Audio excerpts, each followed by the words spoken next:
I'm sure మీరు చదరంగం ఆడే ఉంటారు. జియో పాలిటిక్స్ అనేది కూడా ఒక చదరంగం. ప్రస్తుతం ఇండియా, చైనా, యుఎస్ఏ, రష్యా మధ్య 6D చెస్ గేమ్ జరుగుతోంది. డిఫరెంట్ ఈవెంట్స్ ఉన్నాయి, బట్ అన్ని లింక్ అయి ఉన్నాయి. సెప్టెంబర్ 11th and 12th ఈ 2 రోజులు భారతదేశం ప్రతిష్టాత్మకమైన బ్రిక్స్ సమావేశాన్ని ఆర్గనైజ్ చేస్తోంది. ఈ సమావేశానికి వ్లాదిమిర్ పుతిన్ గారు, China president Xi Jinping, Iran president Masoud Pezeshkian, UAE రాజు అల్ నయాన్ గారు, ఇలా చాలా పెద్ద వారు వస్తున్నారు. సింపుల్ భాషలో చెప్పాలి అంటే యుఎస్ఏ ఈ బ్రిక్స్ సమావేశాన్ని చెడగొట్టాలి అనుకుంటోంది. ఎందుకు అంటే కోల్డ్ వార్ తర్వాత 1991 తర్వాత ప్రపంచంలో యూనిపోలార్ వరల్డ్ ఉంది. అంటే యుఎస్ఏ అనే ఒకే ఒక్క దేశం అందరినీ పాలించింది, శాసించింది. ప్రపంచానికి లోన్స్ కావాలి అంటే యుఎస్ఏ IMF ద్వారా లోన్స్ ఇవ్వడం, ప్రపంచ గొడవల్లో యుఎస్ఏ యొక్క యుఎన్ తల దూర్చడం, ప్రపంచం మొత్తం డాలర్తోనే వ్యాపారం చేయాలి అని చెప్పి రూల్స్ పెట్టడం, స్విఫ్ట్ ట్రాన్సాక్షన్స్ అని చెప్పి ఎవడు ఎక్కడి నుండి ఏమి కొంటున్నాడు, ఎంత కొంటున్నాడు అనే నిఘాను ఉంచుకోవడం, ఎవరితో ఆయుధాలు కొనాలి, ఎవరి దగ్గర న్యూక్లియర్ వెపన్స్ ఉండాలి, ఎవరి దగ్గర 5th జనరేషన్ ఫైటర్ జెట్స్ ఉండాలి, ఎవరి దగ్గర రష్యన్ వెపన్స్ ఉండాలి, ఏ షిప్ ఏ కంపెనీ ద్వారా ఇన్సూరెన్స్ తీసుకోవాలి అనే వరల్డ్ ఆర్డర్ యుఎస్ఏ సెట్ చేస్తుంది. తమకు నచ్చని దేశాలు, తమ మాట వినని దేశాల యొక్క నాయకుల్ని గద్దె నుండి దింపడానికి ప్రొటెస్టులు చేయించడం, కూకు ప్లాన్ చేయడం వంటివి యుఎస్ఏ చేస్తూ ఉంటుంది. బట్ బ్రిక్స్ అనే ఒక కొత్త బ్లాక్ వీటన్నిటికీ ఆల్టర్నేటివ్స్ తీసుకొస్తోంది. లోన్ కావాలా, బ్రిక్స్ నుండి ఇస్తాం. డాలర్తో కాదు, మల్టీపోలార్ కరెన్సీ నుండి వ్యాపారం చేయండి. స్విఫ్ట్ కాకుండా సిప్స్ అనే కొత్త సిస్టమ్ తీసుకొస్తాం. ఇలా ఆల్టర్నేటివ్స్ను బ్రిక్స్ తీసుకురావడం యుఎస్ఏకు నచ్చడం లేదు. బ్రిక్స్ సమావేశాలు సక్సెస్ అవ్వకూడదు అని చెప్పే డొనాల్డ్ ట్రంప్ సర్గేవ్ గోర్ను వదిలాడు. Last week Sergio Gor Jammu Kashmir is beautiful part of India అనే స్టేట్మెంట్ ఇచ్చాడు. మనకు ఎవడి అక్నాలెడ్జ్మెంట్ అవసరం లేదు, బట్ తెల్లోడు చెప్తే అది కరెక్ట్ అని నమ్మే బ్యాచ్ ఇండియాలో చాలా మంది ఉన్నారు. కాబట్టి ఇది ఒక డిప్లొమాటిక్ విక్టరీ. బట్ గుంటనక్కలకు గ్రాండ్ ఫాదర్ అయిన యుఎస్ఏ తమ ఇంట్రెస్ట్ లేకుండా ఇలాంటి ఒక కమెంట్ చేయదు. యుఎస్ఏ ఇండియాకు గాలం వేస్తోంది. బ్రిక్స్తో ఎక్కువగా చొచ్చుకుపోవద్దు, మేము మీతోనే ఉన్నాం, కాశ్మీర్ను ఇండియా యొక్క భూభాగం అని మేము ఒప్పుకుంటున్నాము అని ఇండియాను కాకాపడుతున్నారు. నెక్స్ట్ సర్గే గోర్ కాశ్మీర్ విజిట్ తర్వాత లదాఖ్ వెళ్ళి దలైలామాను కూడా కలుస్తా అని చెప్పి మొండి పట్టుపట్టాడు. వెంటనే మనోళ్ళు రంగంలో దిగి అవసరం లేదు అని చెప్పి ఆ ట్రిప్ను క్యాన్సిల్ చేయించారు. సర్గేవ్ యొక్క ప్లాన్ ఏంటి అంటే దలైలామాను కలిస్తే చైనా ఫీల్ అవుతుంది, చైనా ఫీల్ అయితే బ్రిక్స్ సమావేశానికి షీ జింగ్పిన్ రాడు అని చెప్పే చాలా పెద్ద కుట్రకు ప్లానింగ్ చేశారు. కాశ్మీర్ గురించి ఎలాగైతే కాంట్రవర్షియల్ కామెంట్స్ చేశారో, టిబెట్ గురించి కూడా ఒక కామెంట్ చేస్తే, లేదా అరుణాచల్ ప్రదేశ్ గురించి కామెంట్ చేస్తే బ్రిక్స్ సమావేశం చెడిపోతుంది, ఫ్లాప్ చేస్తుంది. ఫ్లాప్ చేయాలనే సర్గే గోర్ ఇండియాను కాకాపడుతున్నాడు. ఈ రోజు ఏమంటాడు అంటే మోడీ గారు గత 4 yearsలో డొనాల్డ్ ట్రంప్కు చాలా హెల్ప్ చేశాడు, సపోర్ట్ చేశాడు అన్నట్లు మాట్లాడాడు.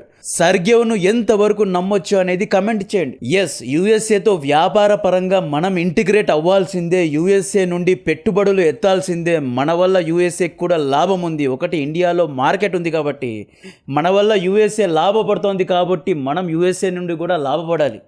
బట్ యుఎస్ఏను గుడ్డిగా నమ్మితే ఏమవుతుంది అనేది చర్చించుకుందాం. దోవల్ గారు చైనాకు, జయశంకర్ గారు రష్యాకు ఒకేసారి సడన్గా ఎందుకు వెళ్ళారు అనేది కూడా మాట్లాడుకుందాం. నా కాంటెంట్ నచ్చితే వీడియోను లైక్ చేయండి. దోవల్ గారు ఈరోజు చైనీస్ ఫారెన్ మినిస్టర్ వాంగ్ యీను కలిశారు.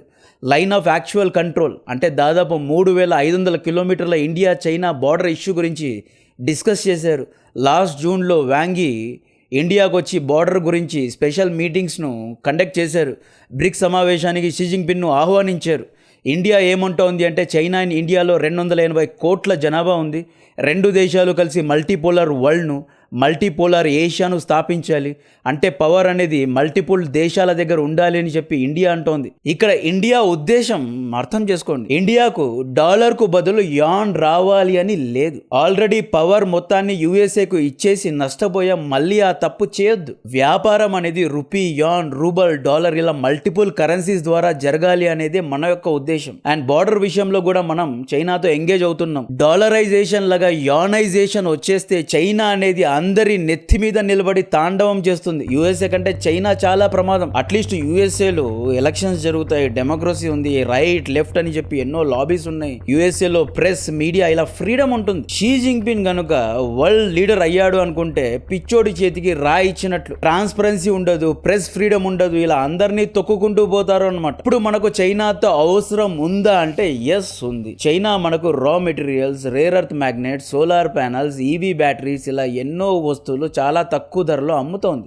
చైనా మనకు $120 బిలియన్ విలువగల వస్తువులను అమ్మితే మనం చైనాకు కేవలం $15 బిలియన్ విలువగల వస్తువులను మాత్రమే అమ్ముతున్నాం. చైనా మనతో $100 బిలియన్ ట్రేడ్ సర్ప్లస్ లో ఉంది, అంటే వ్యాపార లాభంలో ఉంది. ఇక్కడ మనం యుఎస్ఏ ఉంది కదా అని చెప్పి చైనాతో గొడవ పడితే మనకు చైనా రా మెటీరియల్స్ అమ్మదు. మనం చైనాను బీట్ చేయాలి అంటే ఫస్ట్ రేర్ ఎర్త్ మైనింగ్ చేసుకోవాలి, సెమీ కండక్టర్ చిప్స్ యొక్క మ్యానుఫ్యాక్చరింగ్ చేసుకోవాలి. ఇలా ఎన్నో మ్యానుఫ్యాక్చరింగ్ రంగాల్లో మనం కూడా ముందుకెళ్ళాలి. సుసంపన్నం అంటే సెల్ఫ్ రిలయంట్ అవ్వాలి. వన్స్ మనం రా మెటీరియల్స్ ను ఇండియాలోనే ఉత్పత్తి చేసుకుంటే, చైనాపై డిపెండెన్సీని తగ్గించుకుంటే ఆ తర్వాత చైనాతో యుద్ధం చేయాలి. ఇప్పుడు చైనాతో గొడవలు పడడం కరెక్ట్ కాదు. ఇక్కడ ఒక కోట్ ఉంటుంది, keep your friends close and your enemies closer. మన ఎనిమీకు మనం ఎంత క్లోజ్ గా ఉంటే అంత మేలు అన్నట్లు దోవల్ గారు చైనాకు వెళ్లారు అన్నమాట. నెక్స్ట్ జయశంకర్ గారు సడన్ గా రష్యాకి వెళ్లారు. బికాస్ ఇండియా రష్యా మధ్య వ్యాపారం $64 బిలియన్. ఇక్కడ $100 బిలియన్ అంటే is equal to 9 lakh crores అండి. దీన్ని బట్టి $64 బిలియన్ ఎంత అనేది మీరు క్యాల్కులేట్ చేసుకోవచ్చు. ఈ $64 బిలియన్ లో $60 బిలియన్ రష్యా మనకు అమ్ముతోంది. మనం రష్యాకు కేవలం $4 బిలియన్ మాత్రమే అమ్ముతున్నాం. అంటే రష్యా మనతో వ్యాపార లాభంలో ఉంది. ఎలా ఈ ట్రేడ్ గ్యాప్ ను ఫిల్ చేయాలి అనే దాని గురించి మాట్లాడుకున్నారు. 2030 లోపు ఇండియా రష్యా మధ్య బైలాటరల్ ట్రేడ్ $100 బిలియన్ కు చేరుకుంది. మనం అట్లీస్ట్ $30 బిలియన్ అయినా రష్యాకు అమ్మాలి అనే దాని గురించి చర్చలు జరుగుతున్నాయి. దాదాపు 300 ప్రొడక్ట్స్ ను మనం రష్యాకు అమ్మొచ్చు. ఈ ప్రొడక్ట్స్ అనేవి agriculture, refined oils, medicines, pharma, ఇలా దాదాపు 300 వరకు ఐటమ్స్ ను మనం రష్యాకు ఎలా అమ్మాలి అనే దాని గురించి డిస్కషన్ జరుగుతున్నాయి. రష్యా ఒక ఇయర్ కు $240 బిలియన్ విలువగల వస్తువులను ఇంపోర్ట్ చేసుకుంటుంది. ఇందులో $100 బిలియన్ చైనా నుండే, అంటే దాదాపు 40% చైనా నుండే రష్యా కొంటోంది. మనం చైనా యొక్క మార్కెట్ ను ఎలా క్యాప్చర్ చేయాలి? రష్యా సప్లై ను డైవర్సిఫై చేయాలి అనుకుంటోంది. అంటే ఇండియా నుండి కూడా కొన్ని వస్తువులు కొనాలి అనుకుంటోంది.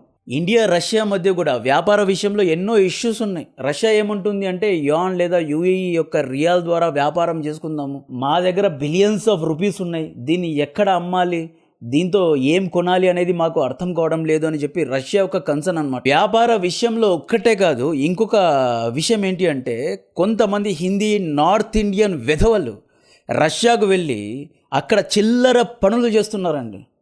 రష్యా అమ్మాయిలను 7K 8K అని చెప్పి ఏడిపిస్తున్నారు. రష్యా పబ్స్లో ఇప్పుడు ఇండియన్స్ను బ్యాన్ చేస్తున్నారు. కల్చరలీ రష్యన్స్ కూడా ఇండియాను ద్వేషించే పరిస్థితి ఇంకొక 5 to 10 yearsలో డెఫినెట్గా వస్తుంది. కొంతమంది ఎదవల కారణంగా రష్యన్ ప్రజలు ఇండియాను ఎంతవరకు నమ్ముతారు అనేది కూడా చూడాలి. ఇండియా వస్తువులను ఎంతవరకు కొంటారు అనేది కూడా చూడాలి. బికాస్ సివిక్ సెన్స్ అనేది ఒకటి ఉంటుంది. కొంతమంది విధవల కారణంగా ఇప్పుడు రష్యన్స్ కూడా మనల్ని చీదరించుకునే పరిస్థితి. బ్రిక్స్ సమావేశానికి పుతిన్ గారిని అఫీషియల్గా ఆహ్వానించడానికి జయశంకర్ గారు వెళ్ళారు. సో ఈ ఈవెంట్స్ అన్నీ చూస్తే, డాట్స్ను కనెక్ట్ చేస్తే బ్రిక్స్ సమావేశాన్ని సక్సెస్ చేయాలని ఇండియా ఉంటే ఎలా చెడగొట్టాలి అని చెప్పి యుఎస్ఏ చూస్తోంది. ఇండియాను బ్రిక్స్ దేశాల నుండి ఎలా లాగాలి, అంటే రష్యా చైనా బ్లాక్ నుండి RIC నుండి ఇండియాను ఎలా లాగాలి అని చెప్పి రష్యా చూస్తోంది. మీరు లాస్ట్ ఇయర్ చూసుకుంటే SCO సమావేశానికి మోడీ గారు, పుతిన్ గారు అండ్ షీ జిన్పింగ్ గారు ఈ ముగ్గురు కలిసిన తర్వాత యుఎస్ఏ మీడియా డొనాల్డ్ ట్రంప్ను తీవ్రంగా విమర్శించింది. ఇన్ని రోజులు మోడీ అమెరికాతోనే దగ్గరగా ఉండేవాడు. ట్రంప్ ఫారెన్ పాలసీ కారణంగా we lost our strategic ally. India Russia చైనాతో దగ్గరవుతోంది. This is a big concern to USA. ఏషియాలో సెకండ్ బిగ్గెస్ట్ పవర్ అయిన ఇండియా రష్యా దగ్గరకు వెళ్ళడం ఇది బ్యాడ్ న్యూస్ అని చెప్పి డొనాల్డ్ ట్రంప్ను వేసుకున్నారు. నెక్స్ట్ ఇండియా యుఎస్ఏకు జూనియర్ పార్ట్నర్ అవ్వాలి అనుకోవడం లేదు, రష్యా కూడా చైనాకు జూనియర్ పార్ట్నర్ అవ్వాలి అనుకోవడం లేదు. బ్రిక్స్ అనేది వీటన్నిటిని బ్యాలెన్స్ చేయడానికి ఒక ప్లాట్ఫామ్ లాగా పనిచేస్తోంది. ఇండియా యుఎస్ఏకు ఒకవేళ జూనియర్ పార్ట్నర్ అయితే మనకంటూ స్వతంత్ర విదేశాంగ నీతి ఉండదు, అంటే ఫారెన్ పాలసీ మనకంటూ ఒకటి ఉండదు. యుఎస్ఏ ఏది చెప్తే అది చేయాలి. రేపు యుఎస్ఏ చైనా మధ్య యుద్ధం వస్తే మనల్ని ప్రాక్సీ లాగా వాడుకొని ఫ్రంట్ లైన్స్ లో ఇండియన్ సైనికుల్ని పెడతారు. రష్యా నుండి ఆయుధాలు కొనకూడదు, స్ట్రాటజిక్ అటానమీను కోల్పోవాలి. ఒకవేళ రష్యా చైనాకు జూనియర్ పార్ట్నర్ అయిపోయి పూర్తిగా చైనా పైనే ఆధారపడితే ఏమవుతుంది అంటే రష్యా కూడా చైనా చెప్పినట్లే వినాలి. చైనా పైనే ఆధారపడకుండా ఇండియా నుండి కూడా కొన్ని వస్తువులు కొనాలి. ఈ ట్రేడ్ గ్యాప్ ను ఫిల్ చేయాలి అని చెప్పి రష్యా కూడా మనతో ఎంగేజ్ అవుతోంది. బ్రిక్స్ ను స్థాపించింది రష్యానే కాబట్టి బ్రిక్స్ విషయంలో చైనా కంటే రష్యా అప్పర్ హ్యాండ్ లో ఉంటుంది. అందుకే బ్రిక్స్ అనేది చైనా కంటే రష్యాకు చాలా ఇంపార్టెంట్. సో ఈ G7 అండ్ USA కు చెక్ పెట్టాలి అంటే బ్రిక్స్ ఉండాలి. అండ్ బ్రిక్స్ కు రష్యా నాయకత్వం వహిస్తేనే ఇండియా అండ్ చైనా ఇద్దరిని బ్యాలెన్స్ చేయగలదు. బ్రిక్స్ అనేది ఒక మంచి ఇనిషియేటివ్ని. సెప్టెంబర్ 12th బ్రిక్స్ మీటింగ్ అనేది సక్సెస్ అవ్వాలి. ఇంకొకటి చూసుకుంటే మీరు G7 దేశాల దగ్గర దాదాపు $44 trillion ఎకానమీ ఉంది. బ్రిక్స్ దేశాల దగ్గర $33 trillion ఎకానమీ ఉంది. But nominal GDP versus purchasing power ను చూసుకుంటే బ్రిక్స్ లో ఉన్న దేశాల దగ్గర పర్చేసింగ్ పవర్ ఎక్కువగా ఉంది. ఇక్కడ పర్చేసింగ్ పవర్ ప్యారిటీ ఏంటి అంటే బ్రిక్స్ దేశాల దగ్గర పర్చేసింగ్ పవర్ ఎందుకు ఎక్కువగా ఉంది అంటే ఉదాహరణకు ఒమాన్ అండ్ ఇండియానే కంపేర్ చేస్తుంది. ఒమాన్ లో ఒక బిర్యానీ $1 అంటే 249 రూపీస్. అంటే ఒక యావరేజ్ బిర్యానీ, ఒక మల్లు హోటల్లో యావరేజ్ బిర్యానీ 249 రూపీస్. అదే ఇండియాలో ఒక యావరేజ్ బిర్యానీ 100 or 150 రూపీస్కి వచ్చేస్తుంది. అంటే మన దగ్గర పర్చేసింగ్ పవర్ ఎక్కువగా ఉంది. యూకేలో జస్ట్ ఒక కటింగ్ చేయించడానికే ఐ థింక్ $15 to $20 ఖర్చు అవుతుంది. మనం 150 రూపీస్ కు హెయిర్ కట్ చేసుకోవచ్చు. ఈవెన్ గడ్డం కూడా 100 రూపీస్ కు చేసుకోవచ్చు. సో వెస్టర్న్ దేశాల దగ్గర పెద్ద పెద్ద జీడిపి నంబర్స్ ఉంటాయి అండ్ పర్ క్యాపిటల్ ఇన్కమ్ కూడా చాలా ఎక్కువగా ఉంటుంది. బట్ అక్కడ కాస్ట్ ఆఫ్ లివింగ్ కూడా చాలా ఎక్కువగా ఉంటుంది. పర్చేసింగ్ పవర్ వారి దగ్గర ఎక్కువగా లేదు, మన దగ్గరే ఎక్కువగా ఉంది. కాబట్టి బ్రిక్స్ కు ఎన్నో అడ్వాంటేజెస్ ఉన్నాయి. ప్రపంచంలోని దాదాపు 440 కోట్ల జనాభా బ్రిక్స్ లో ఉంటే కేవలం